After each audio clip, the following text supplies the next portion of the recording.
किसान भाइयों, मैं रमेश चंद्र व्यास, निवासी नवानिया, तहसील वल्लभनगर, जिला उदयपुर। तो प्राकृतिक खेती करने की क्यों आवश्यकता महसूस हुई?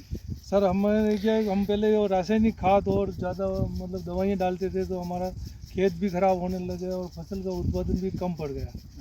इसके कारण हमने फिर प्राकृतिक खेती अपनाई। हाँ। टाइम से प्राकृतिक खेती कर रहे हो? सर पिछले 3-4 वर्षों से मैं प्राकृतिक खेती कर रहा हूँ। तो रमेश जी, आप प्राकृतिक खेती में खेत को किस प्रकार तैयार करते हो? सर वो गोबर की खाद डालता हूँ मैं।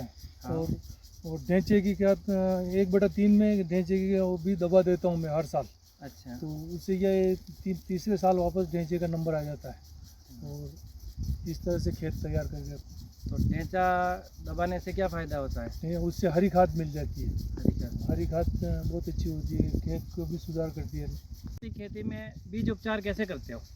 सर हम वो बीजामृत बनाते हैं, जिसमें गाय का गोबर लेते हैं 5 किलो, गौमूत्र लेते हैं 5 किलो और भुजा हुआ चूना 100 ग्राम लेते हैं। हाँ। और खेत की मिट्टी किलो पर खेत की मिट्टी लेके फिर उसको हम सड़ा के उससे बीजों का उपचार करते हैं। तो बीज उपचार कितने टाइम पहले करते हो? बीज 1-2 घंटा पहले, 1-2 घंटा उसी दिन बीज उपचार कर लेते हैं। तो आप बीज उपचार करते हो प्राकृतिक विधि से, तो आपको क्या फ़ायदा महसूस हुआ बीज उपचार से?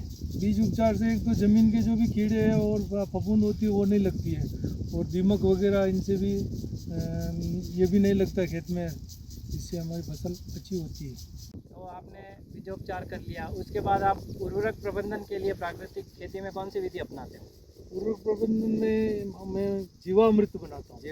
जीवामृत में क्या करते हैं हम, तो गोबर, गाय का गोबर और गौमूत्र, बेसन और गुड़ और खेत की मिट्टी लेके उसको 3-4 दिन तक सड़ाते हैं, जिसमें दिन में 3 बार उसको हिलाते ड्रम में सड़ाते हैं।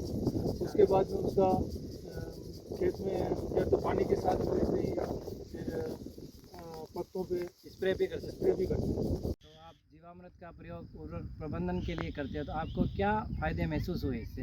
हमारा खर्चा नहीं लगता है। हाँ। बिल्कुल। और ये रासायनिक खाद भी नहीं लानी पड़ती है। रासायनिक खाद नहीं लानी पड़ती, इससे हमारा खर्चा बच जाता है। हाँ। और ये सभी साधन हमें घर पे ही उपलब्ध हो जाते हैं। घर पे उपलब्ध हो जाते हैं, हमारे बजट में बचत होती है और मिट्टी भी अच्छी रहती है। तो आप प्राकृतिक खेती में कीट और रोग का नियंत्रण किस विधि से करते हैं? कीट और रोग का नियंत्रण हम वो निमास्त्र बनाते हैं। निमास्त्र में क्या करते हैं, ये 10 किलो तो ये पत्ती लेते हैं नीम की, बारीक कूट के उसमें गोबर, गाय का गोबर और गौमूत्र ये डाल के फिर उसको सड़ाते हैं। सड़ाने के बाद में 3-4 दिन तक सड़ाते हैं, उसको लकड़ी से हिलाते रहते हैं दिन में 2-3 बार। फिर उसका 2.5 किलो रस 100 लीटर पानी में डाल के हम छिड़काव करते हैं, जिससे ये इलिया और जो मोइला आता है, ये बहुत सी बीमारियां जो कीट लगते हैं वो पतंगे सब खत्म, रस चूसक और काटने वाले कीट सब खत्म हो जाते हैं। मैं किसान भाइयों को सलाह देना चाहता हूँ कि वो प्राकृतिक खेती को अपनाएं और अपने ज़मीन का स्वास्थ्य और अपना खुद का स्वास्थ्य सही रखें, इससे ठीक रहेगा।